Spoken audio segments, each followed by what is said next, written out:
평소 심혈관 질환을 앓고 있다면 기온이 영하로 떨어지는 한겨울에는 건강관리에 더욱 신경을 쓰셔야 합니다. 추운 날씨에 심혈관 질환으로 인한 사망률이 높아지기 때문인데요.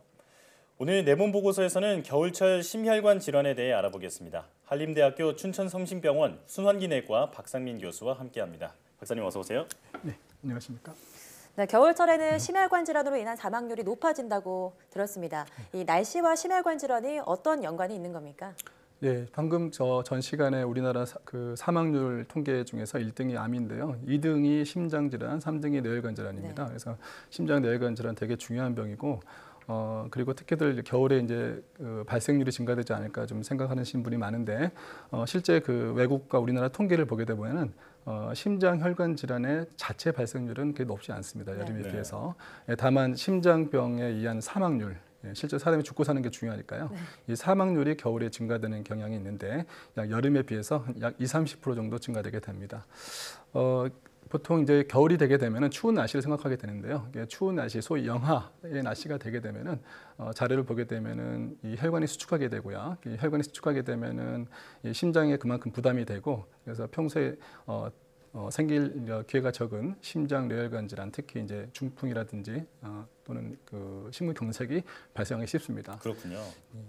또 겨울에 생각하면 이제 감기, 독감 생각하기 쉬운데요. 보통 흔히들 가볍게 생각하시지만은 인플루엔자 독감에 걸리게 되게 되면은 이 기존의 심장 혈관병을 악화시키기도 하고요. 합병증을 조장해서 더욱더 심장 질환에 의한 사망률을 높이게 되는 계기가 됩니다. 네.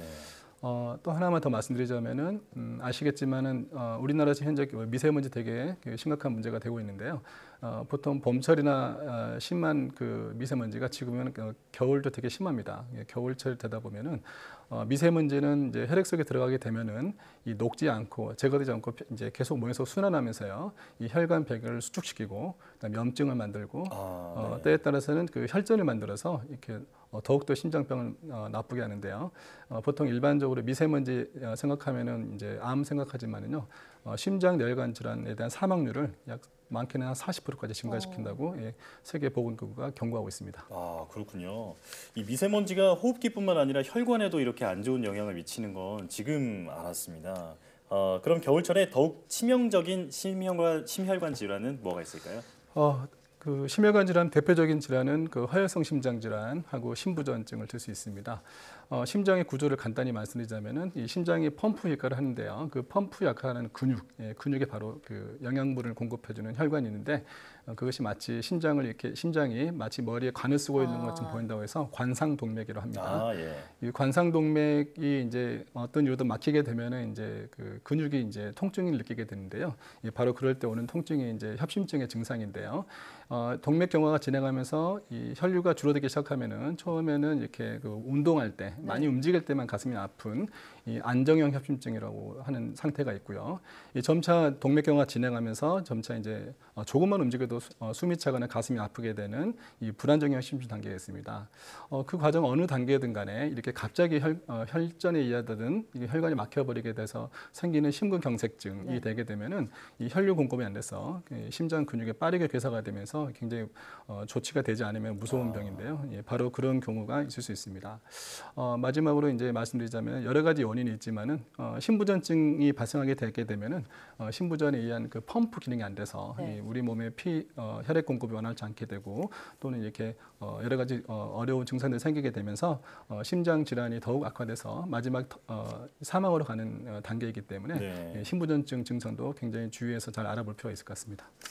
말씀 내용 들어보니까요, 뭐 협심증이나 심근경색 둘 다 흉통이 좀 발생하는 것 같습니다. 근데 대략 혈관이 어느 정도 막혀야지 발생을 하는지 또 어떤 흉통이 심근경색이고 협심증인지 좀 알려주시죠. 예, 굉장히 중요한 질문이십니다. 동맥경화가 돼서 이제 혈관이 막히기 시작하면은 처음부터 갑자기 막히는 게 아니고요. 점차 동맥이 이제 좁아지게 되면서 생긴 50% 정도 혈관 내경이 약 절반 정도 막히게 되면 간혹 증상이 생기는 경우가 있습니다.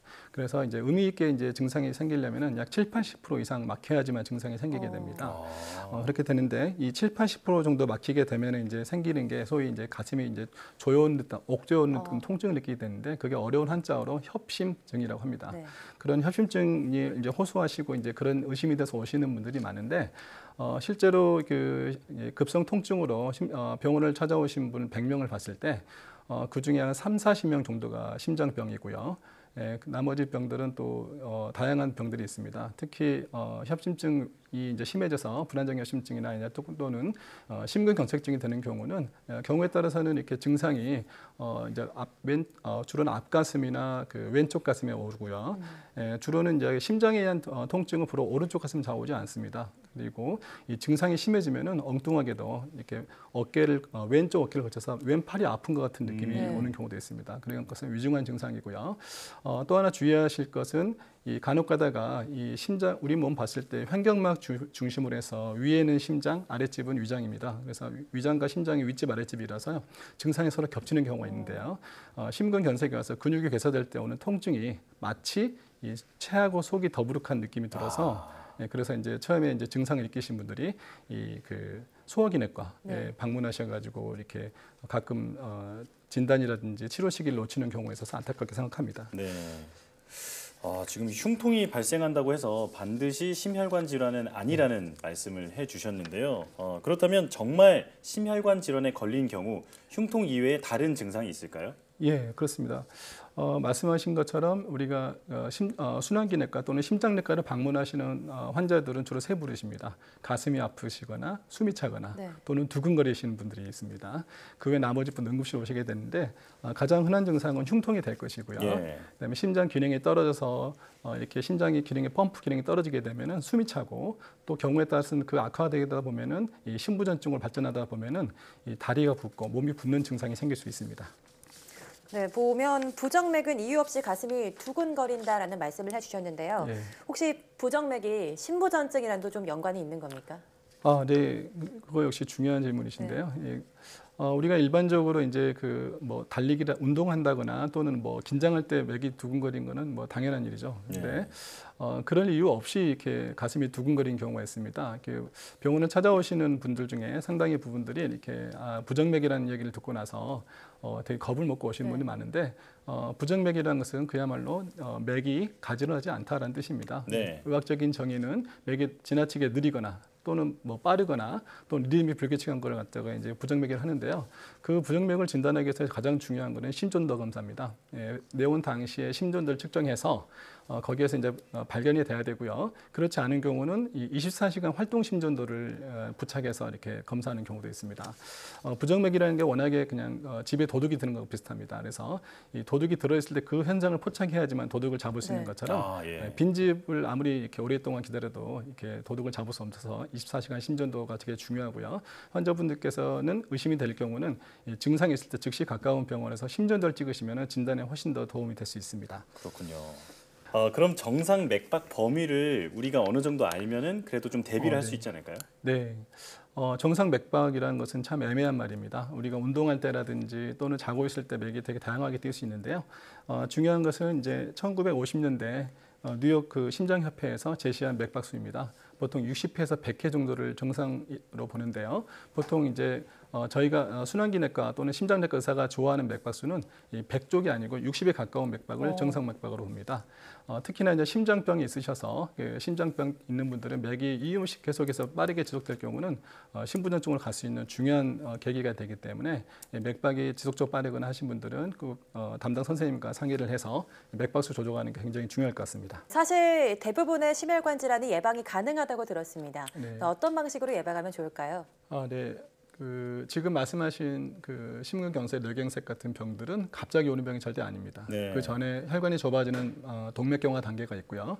이 동맥경화가 왜 생기냐면은 소위 위험인자라는 게 있습니다. 대표적 위험인자는 고혈압, 당뇨병, 콜레스테롤 혈증, 흔히 이상지질증을 하는데요. 그다음에 비만, 흡연 이와 같은 것들이 있는데 이런 위험인자들을 미리 차단해서 동맥경화를 만들지 않으면은 예방이 되게 됩니다. 이론적으로.